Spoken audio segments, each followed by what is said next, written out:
അസ്സലാമു അലൈക്കും. ഇന്നത്തെ വീഡിയോ ചെമ്മീൻ വെച്ചിട്ട് ഉണക്ക ചെമ്മീൻ വെച്ചിട്ട് നല്ലൊരു ചമ്മന്തിയും പിന്നെ നമുക്ക് കുഞ്ഞിപ്പത്തൽ കണ്ണൂരുകാരൊക്കെ ഉണ്ടാക്കുന്ന കുഞ്ഞിപ്പത്തലാണ്. അപ്പോൾ അത് നമുക്ക് അരിയൊന്നും വെള്ളത്തിലിടാണ്ട് നമുക്ക് പത്തിരിപ്പൊടി വെച്ചിട്ട് എങ്ങനെ ചെയ്യാമെന്നും രണ്ടും നല്ല ഈസിയാണ്. പിന്നെ ചെമ്മീൻ പൊടി ചമ്മന്തി നമുക്ക് ഒത്തിരി നാൾ കേടാവാതിരിക്കും ചെയ്യും. അപ്പോൾ അതെങ്ങനെയാണെന്ന് നോക്കാം നമുക്ക്. നിങ്ങൾ വീഡിയോ ഫസ്റ്റ് ടൈമാണ് കാണണമെങ്കിൽ സബ്സ്ക്രൈബ് ചെയ്യണം, ഇഷ്ടമാവുകയാണെങ്കിൽ ലൈക്ക് ചെയ്യണം, പിന്നെ ഷെയർ ചെയ്യണം, നിങ്ങളെ കമൻറ്റുകളൊക്കെ അറിയിക്കണം. പിന്നെ നിങ്ങളെല്ലാവരും ഒന്ന് ട്രൈ ചെയ്ത് നോക്കിയിട്ട് നിങ്ങളെ ഫീഡ്ബാക്കും അറിയിക്കണം കേട്ടോ. ചെമ്മീൻ പൊടി ചമ്മന്തിയും നമ്മൾ ഈ കക്കറൊട്ടി എന്ന് പറയും, അല്ലെങ്കിൽ കുഞ്ഞിപ്പത്തൽ എന്ന് പറയും. രണ്ടും സാധനം ഒന്ന് തന്നെയാണ്. ഇത് രണ്ടും ഞാൻ സെയിൽ ചെയ്യാൻ വേണ്ടിയിട്ട് ഉണ്ടാക്കിയത് തന്നെയാണ് കേട്ടോ. അപ്പോൾ അതിന് വേണ്ടിയിട്ട് ഞാൻ വീഡിയോയിലേക്ക് പോകാം. വെളിച്ചെണ്ണ തന്നെയാണ് എടുക്കുന്നത്. 1 ടേബിൾ സ്പൂൺ വെളിച്ചെണ്ണ ചൂടായ പാനിലേക്ക് ഒഴിച്ചെടുത്തിട്ട് നന്നായി വാഷ് ചെയ്യണം കേട്ടോ. ഒരു 3-4 പ്രാവശ്യം വാഷ് ചെയ്ത് ചെമ്മീനാണിത്. ഉണക്ക ചെമ്മീൻ 1/2 കപ്പ് ഉണ്ടാവും. കപ്പ് ബേസിൽ പറയുകയാണെങ്കിൽ 1/2 കപ്പ് ഉണ്ടാവും, അല്ലെങ്കിൽ 50 ഗ്രാം. അത്രയാണ് ഞാൻ എടുത്തിട്ടുള്ളത്. നല്ലോണം കഴുകണം കേട്ടോ. കഴുകിയിട്ട് എന്താ പറയുക, ഒന്ന് വെള്ളം വാരാൻ വെച്ചതിൻ്റെ ശേഷമാണ് ഞാൻ ഫ്രൈ ചെയ്തെടുക്കുന്നത്. നന്നായിട്ട് വറുത്ത് കോരണം. പിന്നെ ഇത് ഫ്രൈ ചെയ്ത് കോരുന്ന സമയത്ത് ഇങ്ങനെ എന്താ പറയുക, ഇങ്ങനെ പൊട്ടിച്ചാൽ പൊട്ടൂല. നമ്മളൊന്ന് കോരി വെച്ചതിൻ്റെ ശേഷം ഒന്ന് ചൂടാറിയതിൻ്റെ ശേഷമാണ് പിന്നെ ഇതിങ്ങനെ നല്ലോണം പൊട്ടിച്ചാൽ പൊട്ടും. അങ്ങനെ ആ പരുവാവണ വരെ നമ്മൾ ഫ്രൈ ചെയ്തെടുക്കണം. ലോ ഫ്ലെയിമിൽ വെച്ചിട്ടാണ് ഫ്രൈ ചെയ്തെടുക്കേണ്ടത്. നമുക്ക് ഈ ചെമ്മീൻ പൊടി ചമ്മന്തി നമുക്ക് കുറേ കാലം കേടുകൂടാതെ സൂക്ഷിച്ചും വെക്കാം. പിന്നെ നമുക്ക് കൊടുത്തയക്കണമെങ്കിൽ കുട്ടികൾ പുറത്തൊക്കെ പഠിക്കുന്ന കുട്ടികളുണ്ടെങ്കിൽ അവർക്ക് കൊടുത്തു വിടാനും, പിന്നെ നമ്മളെവിടെയെങ്കിലുമൊക്കെ ദൂരയാത്ര പോകണമെങ്കിൽ നമുക്ക് കൊണ്ടുപോകാനൊക്കെ നന്നായി ഫ്രൈ എന്താ പറയുക, ഗോൾഡൻ കളർ ചെയ്തിട്ടുണ്ട് കേട്ടോ. ഇനി നമുക്ക് ചട്ടിയിൽ നിന്ന് കോരി മാറ്റാം. ഇനി അതേ പാനിൽ തന്നെ ഞാൻ 1 ടേബിൾ സ്പൂൺ വെളിച്ചെണ്ണ ഒഴിച്ച് കൊടുക്കുന്നുണ്ട്. എന്നിട്ട് ഞാൻ തേങ്ങ ഇട്ട് കൊടുക്കുന്നുണ്ട്. ഒരു തേങ്ങയാണ് ഇട്ടത്. വലിയ തേങ്ങയല്ല, നല്ല ചെറിയ തേങ്ങയല്ല, ഒരു മീഡിയം സൈസ് തേങ്ങ ഫുള്ളും ചിരകിയെടുത്തതാണ്. അത് ഇതേപോലെ തന്നെ ഗോൾഡൻ കളറാവണ വരെ വറുത്ത് കോരിയെടുക്കണം. അതിലേക്ക് കരിവേപ്പിൻ്റെ ഇലയും നമുക്കൊരു 7-8 വറ്റൽമുളക് ഇട്ട് കൊടുക്കാം. അത് അവനവൻ്റെ എരിവിനനുസരിച്ച് 10 വരെ ഇട്ട് കൊടുക്കുക. വറ്റൽമുളക് ഞാനൊരു 8 മുളകാണ് ഇട്ട് കൊടുത്തിട്ടുണ്ടായിരുന്നത്. നല്ല എരിവ് വേണ്ടവർക്കൊക്കെ 10 ഇട്ട് കൊടുക്കാം. ഇനി നന്നായിട്ട് ഫ്രൈ ചെയ്തെടുക്കുക ഒരു ഗോൾഡൻ കളറാവണ വരെ. പിന്നെ ഒരു ചെറിയ പിഞ്ച് കഷ്ണം പുളി ഇട്ട് കൊടുക്കുക. ഒരു കുഞ്ഞു നെല്ലിക്കൻ്റെ അത്ര വലുപ്പത്തിലുള്ള പുളി. കണ്ടോ, ചെമ്മീൻ ഇങ്ങനെ പൊട്ടിച്ചാൽ പൊട്ടണ കണ്ടോ. അതുവരെ അത് നമ്മൾ കോരി മാറ്റിൻ്റെ ശേഷം അങ്ങനെ ആവുള്ളൂ കേട്ടോ. പിന്നെ നമുക്കിത് ഒത്തിരി നാൾ കേടാവാതിരിക്കാനാണെങ്കിൽ നല്ലെണ്ണ ഒഴിച്ചു കൊടുത്താൽ മതി. വെളിച്ചെണ്ണ ഒഴിച്ചു കൊടുക്കണ്ട. വെളിച്ചെണ്ണ ഒഴിച്ചു കൊടുത്താൽ പെട്ടെന്ന് ചീത്തയായി പോകും. ഞാൻ പെട്ടെന്ന് കഴിക്കാൻ വേണ്ടിയിട്ടായതുകൊണ്ടാണ് ചേർക്കുന്നത്. വെളിച്ചെണ്ണ ഇതിലേക്ക് വേണമെങ്കിൽ ചെറിയ ഉള്ളിലാണ് നമുക്ക് ഒത്തിരി നാൾ കേടാവാതിരിക്കും. 5-6 ചെറിയ ഉള്ളി ചേർക്കാം, ഈ അളവ് കിട്ടോ. അതേപോലെ തന്നെ നമുക്ക് ഇഞ്ചി ചേർക്കാം. ഞാനിതൊന്നും ഇതിലേക്ക് ആഡ് ചെയ്യണില്ല. ഇഞ്ചി ഇനി ആ കുട്ടികൾക്ക് ഇഷ്ടമാവുമോ എന്ന് എനിക്കറിയില്ല, അതുകൊണ്ടാണ് ഞാൻ ആഡ് ചെയ്യാതിരുന്നത്. ചെറിയ ഉള്ളി ചേർത്താൽ നമുക്ക് ഒത്തിരി നാൾ കേടാവാതിരിക്കില്ല. ചെറിയ ഉള്ളി ചേർത്താൽ പെട്ടെന്ന് ചീത്തയായി പോകും. അപ്പോൾ അതുകൊണ്ടാണ് ചെറിയ ഉള്ളി ചേർക്കാതിരുന്നത്. അവർക്ക് നോമ്പ് കഴിയണ വരെ ഹോസ്റ്റലിൽ അത്താഴത്തിന് ചോറ് കഴിക്കുമ്പോൾ എടുക്കാൻ വേണ്ടിയിട്ടാണെന്ന് പറഞ്ഞതുകൊണ്ടാണ് നമ്മൾ ചെറിയ ഉള്ളി ചേർക്കാതിരുന്നത്. ഇഞ്ചി പിന്നെ എല്ലാവർക്കും ഇഷ്ടമാവുമോ എന്നറിയില്ല, അതുകൊണ്ടാണ് ഇഞ്ചി ചേർക്കാതിരുന്നത്. ഇഞ്ചി വേണമെങ്കിൽ നമുക്കൊരു കഷ്ണം കൂടി ഇതിലേക്ക് ചേർക്കട്ടോ. അപ്പോൾ ഒന്നും കൂടി ടേസ്റ്റ് ഉണ്ടാവും. എനിക്കറിയില്ല എല്ലാ കുട്ടികൾക്ക് ഇഷ്ടാവുമല്ലേന്ന്. പിന്നെ ചെമ്മീൻ ഇതാ കണ്ടോ, ഇങ്ങനെ പൊട്ടിച്ചാൽ ഇങ്ങനെ പൊട്ടും. നമ്മളൊന്ന് ചൂടാറിയതിൻ്റെ ശേഷം എന്നിട്ട് അതും കൂടി ഇതിലേക്കൊന്ന് ഇട്ടിട്ട് വഴറ്റിയെടുക്കണം. ഇത് ടോട്ടൽ ഒരു 200-250 ഗ്രാം തികയില്ല കേട്ടോ. 200 ഗ്രാം ഉണ്ടായിരുന്നു, ഒരു 250 ഗ്രാം തികയില്ല ഈ ചമ്മന്തിപ്പൊടിൻ്റെ അളവ്. നമുക്കിങ്ങനെ ചെയ്താൽ നമുക്ക് ഒത്തിരി നാൾ കേടാവാതിരിക്കും ചെയ്യും. നമുക്ക് സെയിൽ ചെയ്യാനൊക്കെ ഇങ്ങനെ ചെയ്താൽ മതി. അപ്പോൾ നിങ്ങളെല്ലാവരും ഒന്ന് ട്രൈ ചെയ്ത് നോക്കണം കേട്ടോ. നല്ല ടേസ്റ്റ് ഉണ്ടായിരുന്നു. നമ്മൾ പിന്നെ കഴിച്ച് നോക്കിയപ്പോൾ നല്ല ടേസ്റ്റ് ഉണ്ടായിരുന്നു. ഞാനിതിലേക്ക് ഒരു ടീയൊക്കെ ഇട്ടാലും ഒന്നും കൂടി ടേസ്റ്റ് കൂടും. എല്ലാവരും ഗ്യാസ് നോക്കാം കേട്ടോ. പിന്നെ നമ്മളിത് ഒട്ടും കേടാവാതിരിക്കാൻ വേണ്ടിയിട്ട് നമ്മൾ നല്ലെണ്ണയിലാണ് ഫ്രൈ ചെയ്തെടുക്കേണ്ടത്. ചെമ്മീനാണെങ്കിലും തേങ്ങയാണെങ്കിലും. ഞാൻ പെട്ടെന്ന് കഴിക്കാൻ വേണ്ടിയിട്ടായതുകൊണ്ടാണ് വെളിച്ചെണ്ണ യൂസ് ചെയ്തിട്ടുള്ളത് കേട്ടോ. പിന്നെ ഞാൻ പറഞ്ഞല്ലോ ഇത് കൊടുക്കാനുള്ളതായിരുന്നു. അങ്ങനെ തരിതരേനാണ് നമ്മളിത് പൊടിച്ചെടുക്കുന്നത് കേട്ടോ. മിക്സിയിലിട്ടിട്ട് നല്ല ഫൈനായിട്ട് പൊടിച്ചെടുക്കണ്ട, തരിതരേനെ. അങ്ങനെ അവർക്ക് കൊടുക്കാൻ വേണ്ടിയിട്ടുള്ള ഒരു 150-200 ഗ്രാമിൻ്റെ ബോട്ടിലാണ് തോന്നുന്നുണ്ട്. നമുക്ക് ടോട്ടൽ ഒരു 250 ഗ്രാമാണ് കിട്ടിയിട്ടുണ്ടായിരുന്നത്. പിന്നെ ഞാൻ അവർ 10 കട്ട്ലറ്റും പറഞ്ഞിട്ടുണ്ടായിരുന്നു. അപ്പോൾ അതിലേക്ക് 2 മീഡിയം സവാളയാണ് ചെറുതായിട്ട് കട്ട് ചെയ്തത് ഇട്ടൊന്ന് വേവിക്കാൻ വെച്ചെടുത്തിട്ട് അതൊന്ന് നമുക്ക് വഴറ്റിയെടുക്കാം. അതിലേക്ക് ഞാനൊരു ടീസ്പൂൺ ഇഞ്ചിയും വെളുത്തുള്ളിയും പേസ്റ്റും, പിന്നെ ഒരു 4-5 പച്ചമുളക്, ഞാനൊരു 4 പച്ചമുളകാണ് എടുത്തിട്ടുള്ളത്, അതൊന്ന് ചതച്ചത് ഇതിലേക്ക് ഇട്ട് കൊടുക്കുന്നുണ്ട് കേട്ടോ.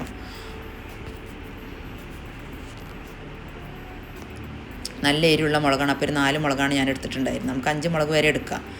പിന്നെ ഞാനൊരു 4 കഷ്ണം ചിക്കന് കുരുമുളക് ഉപ്പിട്ടിട്ട് വേവിച്ചിട്ട് ഒന്ന് മിക്സിയിൽ ജസ്റ്റ് ഒന്ന് ക്രഷ് ചെയ്തെടുത്താണ് കേട്ടോ. നന്നായി ക്രഷ് ചെയ്താൽ എന്താ പറയുക, ഇങ്ങനെ ചോറായി വരും, ഉണ്ടയായിട്ട് വരും. അപ്പോൾ അങ്ങനെ അല്ലാണ്ട് ജസ്റ്റ് ഒന്ന് മിക്സിയിൽ ക്രഷ് ചെയ്തെടുത്തതിൻ്റെ ശേഷം അതും ചിക്കനും ഇതിലേക്ക് ഇട്ട് കൊടുത്തിട്ട് ഒരു 1/4 ടീസ്പൂണ് മഞ്ഞൾപ്പൊടി, 1 ടീസ്പൂൺ മുളക് പൊടി നോക്കിയിട്ട് ഇട്ട് കൊടുത്താൽ മതി. ഞാൻ കാശ്മീരി ചില്ലി പൗഡറാണ് ഇട്ട് കൊടുത്തിട്ടുള്ളത്. 1/2 ടീസ്പൂൺ മല്ലിപ്പൊടിയും പിന്നെ ജീരകത്തിൻ്റെ പൗഡറും കൂടി ഇട്ട് കൊടുക്കുന്നുണ്ട് കേട്ടോ. വലിയ ജീരകത്തിൻ്റെ ഒരു 1/2 ടീസ്പൂണ് അതെല്ലാം ഇട്ട് കൊടുത്തതിൻ്റെ ശേഷം നന്നായി ഇളക്കി യോജിപ്പിച്ചിട്ട് നമ്മൾ 2 കിഴങ്ങ് വേവിച്ച് വെച്ചിട്ടുണ്ടായിരുന്നല്ലോ, അതും ഇതിലേക്ക് നന്നായിട്ട് യോജിപ്പിച്ചെടുക്കുക.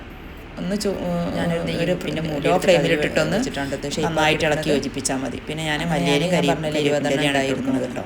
2 ഇട്ടതിൻ്റെ ശേഷം നല്ലോണം ഇളക്കി യോജിപ്പിച്ചിട്ട് ഗ്യാസ് സ്റ്റവ് ഓഫാക്കി. പിന്നെ ഞാൻ എല്ലാം ഇതിൽ 20 കട്ട്ലറ്റിലുണ്ടായിരുന്നു കേട്ടോ. 2 സവാളയും 2 കിഴങ്ങും ഒരു 4 കഷ്ണം ചിക്കനും നമുക്ക് പെട്ടെന്ന് ഫ്രൈ ചെയ്തെടുക്കാൻ പറ്റുക. 20 കട്ട്ലറ്റിനുണ്ടായിരുന്നു. 10 ഞാൻ അവർക്ക് കൊടുക്കാൻ വേണ്ടിയിട്ട് 10 പിന്നെ 5:30 അവർ പറഞ്ഞിട്ടുണ്ടായിരുന്നത്. അപ്പോൾ ഒരു 4:30 മണിയോട് കൂടിയിട്ടാണ് ഞാനിതെല്ലാം ഫ്രൈ ചെയ്ത് കോരുന്നത്.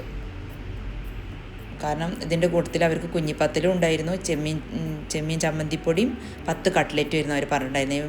നമ്മളവിടെ മെഡിക്കൽ കോളേജ് ഉണ്ട്, MES മെഡിക്കൽ കോളേജ്, അതിൽ MBBSന് പഠിക്കുന്ന കുട്ടികൾക്ക് വേണ്ടിയിട്ട് അവരമ്മ ഓർഡർ ചെയ്തായിരുന്നു ഇട്ടത്. അങ്ങനെ ഞാൻ അതിൻ്റെ കൂട്ടത്തിൽ 5 എണ്ണം ഞങ്ങൾക്കും ഫ്രൈ ചെയ്തെടുത്തു. അങ്ങനെ ബാക്കിയുള്ളത് പിന്നെ ഫ്രീസർക്ക് എടുത്തുവെച്ചു. ഇനി നമുക്ക് കുഞ്ഞിപ്പത്തൽ ഉണ്ടാക്കുക. ഞാൻ പത്തിരിപ്പൊടി കൊണ്ടാണ് കുഞ്ഞിപ്പത്തൽ ഉണ്ടാക്കുന്നത്. ശരിക്കും നമ്മൾ ചോറിന് വെക്കണ അരി വെച്ചിട്ടാണ് കുഞ്ഞിപ്പത്തൽ ഉണ്ടാക്കുക. ഇതിലേക്ക് ഞാൻ 1/2 മുറി തേങ്ങയും ഒരു 10 ചെറിയ ഉള്ളിയും 1 ടീസ്പൂണ് വലിയ ജീരകം ഇതെല്ലാം കൂടി ഒന്ന് മിക്സിയിലൊന്ന് അടിച്ചെടുക്കുന്നുണ്ട്. പിന്നെ ഞാൻ 1.5 നാഴി പൊടിയാണ് എടുക്കുന്നത്.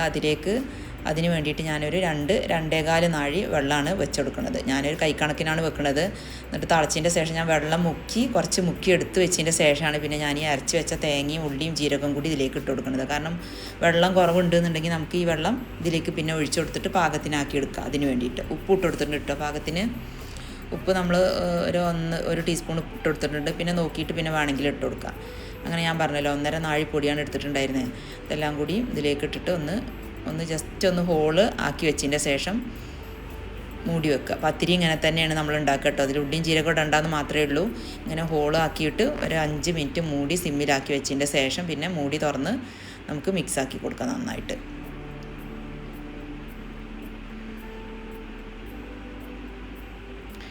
ഇതൊക്കെ റെഡിയാക്കി വെച്ചതിൻ്റെ ശേഷമാണ് ഞാൻ കട്ട്ലറ്റ് ഫ്രൈ ചെയ്തെടുക്കുന്നതും പിന്നെ കുഞ്ഞിപ്പത്തിലൊക്കെ റെഡിയാക്കി എടുക്കുന്നതൊക്കെ ഒരു 4:30 ശേഷമാണ്. 5:30 അവർ പറഞ്ഞിട്ടുണ്ടായിരുന്നത്.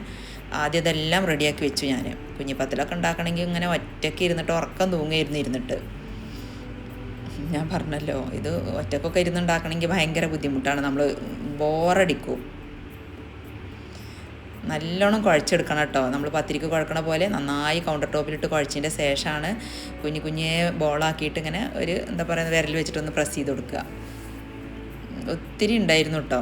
പിന്നെ അവർക്ക് 2 ബോക്സാണ് പറഞ്ഞിട്ടുണ്ടായിരുന്നത്. അവർക്ക് 2 ബോക്സിലാക്കിയതിൻ്റെ ശേഷം പിന്നെ ശരിക്കും ഒരു 3 ബോക്സിനാണ് ഉണ്ടായിരുന്നത്. 1.5 നാഴി കുഞ്ഞിപ്പത്തലും ഒരു 300 ഗ്രാം ചിക്കനുമാണ് ഞാൻ അതിലേക്ക് എടുത്തിട്ടുണ്ടായിരുന്നത് കുഞ്ഞിപ്പത്തൽ മിക്സാക്കാൻ വേണ്ടിയിട്ട്. അങ്ങനെ എല്ലാം ഞാൻ റെഡിയാക്കി എടുത്തു കേട്ടോ. ഞാൻ പറഞ്ഞല്ലോ, ഞാൻ ഉറങ്ങിപ്പോയി, ഉറക്കം വരുന്ന സമയമായിരുന്നത്.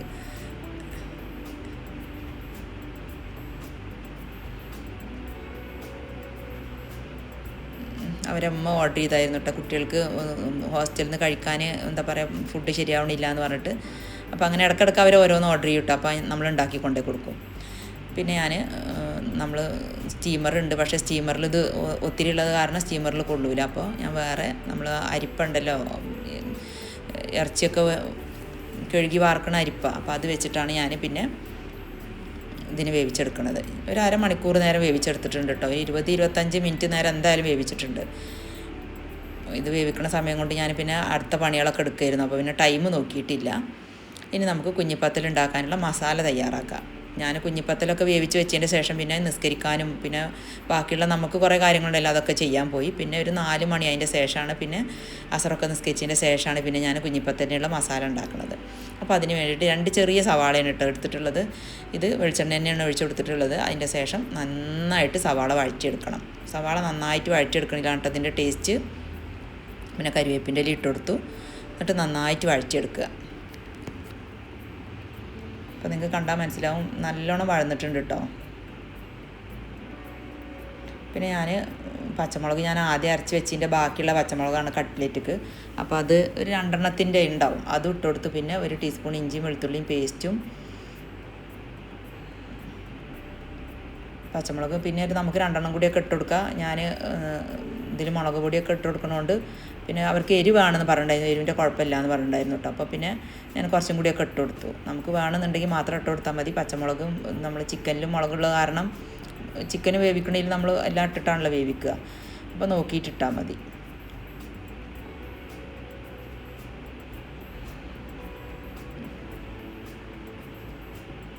പിന്നെ ഒരു തക്കാളിയാണ് കേട്ടോ ചെറുതായി കട്ട് ചെയ്തത്, അത് ഇട്ട് കൊടുത്ത് ഒക്കെ നന്നായിട്ട് വഴന്നെടുക്കണം കേട്ടോ. നല്ലോണം വഴറ്റി എന്താ പറയുക സോഫ്റ്റായിട്ട് വരുന്ന വരെ വഴറ്റിയെടുക്കണം. അപ്പോഴാണ് ഇതിൻ്റെ ടേസ്റ്റ് വരിക. നിങ്ങൾക്ക് കണ്ടാൽ മനസ്സിലാവുണ്ടാവും നല്ലോണം വഴന്ന് വന്നിട്ടുണ്ട്. പിന്നെ ഞാൻ ഒരു 1/2 ടീസ്പൂൺ മല്ലിപ്പൊടി, പിന്നെ ഞാൻ പറഞ്ഞല്ലോ മുളക് പൊടി ഞാൻ ഇട്ട് കൊടുക്കുന്നുണ്ട്. അവർക്ക് എരിവ് പ്രശ്നം ഉണ്ടായിരുന്നില്ല, അങ്ങനെ 1 ടീസ്പൂൺ നിറച്ച് മുളക് പൊടി ഇട്ട് കൊടുക്കുന്നുണ്ട്. ഒരു 3 പച്ചമുളകാണ് ഞാൻ ചതച്ചെടുത്തിട്ടുണ്ടായിരുന്നത്, അതും. പിന്നെ ഒരു 1/4 ടീസ്പൂണ് മഞ്ഞൾപ്പൊടി ഇട്ടോ, മഞ്ഞൾപ്പൊടി കുറച്ചിട്ട് കൊടുത്താൽ മതി. ഇതെല്ലാം കൂടി ഒന്നും കൂടി ഒന്ന് വഴറ്റിയെടുക്കുക. പിന്നെ ഞാൻ പറഞ്ഞില്ല 300 ഗ്രാം ചിക്കനാണ് ഞാൻ എടുത്തിട്ടുള്ളത്. ചിക്കന് നമ്മളെപ്പോഴും കുഞ്ഞിപ്പത്തലിൻ്റെ ഏകദേശം പീസ് അതേ കണക്കിലുള്ള പീസാക്കിയിട്ടാണ് എടുക്കേണ്ടത് കേട്ടോ. വലിയ വലിയ പീസാക്കരുത്, ചെറിയ പീസാക്കിയിട്ട് എടുക്കുക. പിന്നെ കഴിയുന്നതും എല്ലില്ലാത്ത പീസ് തന്നെയാണ് നല്ലത്, അപ്പോഴാണ് നമുക്ക് കഴിക്കാനൊരു സുഖം ഉണ്ടാവുക. പിന്നെ ഒരു 1/2 ടീസ്പൂണ് ചെറിയ ജീരകത്തിൻ്റെ പൗഡറാണ് ഇട്ട് കൊടുക്കുന്നത്. വലിയ ജീരകമല്ല, ചെറിയ ജീരകം. പിന്നെ 1 ടീസ്പൂൺ ചിക്കൻ മസാല, അതും ഇട്ട് കൊടുത്തതിന് ശേഷം പാകത്തിന് ഉപ്പ് 1 ടീസ്പൂണാണ് ഞാൻ ഇട്ട് കൊടുത്തിട്ടുള്ളത്. ഉപ്പ് ഓരോരുത്തരുടെ ടേസ്റ്റിനനുസരിച്ച് നമുക്ക് ഇട്ട് കൊടുക്കാം. പിന്നെ ഒരു 2 ടേബിൾ സ്പൂൺ വെള്ളം, കുറച്ചേ വെള്ളം ഒഴിച്ചെടുത്തിട്ടുള്ളൂ അതൊന്ന് വഴലാൻ വേണ്ടിയിട്ട്. എന്നിട്ട് അതങ്ങനെ ഞാൻ സിമ്മിലാക്കി വെച്ചതിൻ്റെ ശേഷം പിന്നെ നമുക്ക് ഇതിലേക്കൊരു തേങ്ങ അരച്ച് ഒരു അരപ്പ് തയ്യാറാക്കണം. അപ്പോൾ അതിന് വേണ്ടിയിട്ട് ഒരു 1/2 മുറി തേങ്ങ ഇല്ല, അതിൻ്റെ പകുതി തേങ്ങയും 1/2 മുറിൻ്റെയും പകുതി തേങ്ങ, അതും 1/2 ടീസ്പൂൺ വലിയ ജീരകം, ഒരു 4 5 ചെറിയ ഉള്ളി. ചെറിയ ഉള്ളി കിട്ടാത്തവരാണെങ്കിൽ വലിയ ഉള്ളിൻ്റെ ചെറിയൊരു പീസ് ഇട്ട് കൊടുത്താൽ മതി കേട്ടോ. ഇതൊക്കെ കൂടി ഒന്നും കൂടി അരച്ചെടുക്കുക, നല്ലോണം ഫൈനായിട്ട് അരച്ചെടുക്കുക കേട്ടോ. അരച്ചെടുത്തതിൻ്റെ ശേഷം ഈ പേസ്റ്റ് ഇതിലേക്ക് നമുക്ക് ഇട്ട് കൊടുക്കാം. എന്നിട്ട് അതും നല്ലോണം ഒന്ന് വഴറ്റിയെടുക്കുക.